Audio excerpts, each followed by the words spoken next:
আমরা ছোটবেলা থেকেই জানি মেলায় যাব, ফুচকা খাবো, আইসক্রিম খাবো। তো এটা কমন ব্যাপার। তো আমরা ঝুলন মেলায় গেছিলাম, ফুচকা খেতে পাইনি।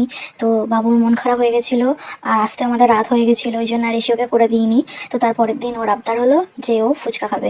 রাধে রাধে, হরে কৃষ্ণ বন্ধুরা, তোমরা সবাই কেমন আছো? তারপরে ফুচকাগুলো ভেজে নিলাম, একদম চুবড়ি তুলে নিলাম, ফুলে পুরো একদম ডুবু ডুবু হয়ে গেছে। তো দিয়ে তার সাথে একদম টক টক ধনে পাতা দিয়ে ভালো করে টক জল, আর এই যে এখানে আমি আলু মাখা করে নিয়েছি, বাদাম, ছোলা, বুট, ধনে পাতা, লঙ্কা, ভাজা মশলা সব কিছু দিয়ে।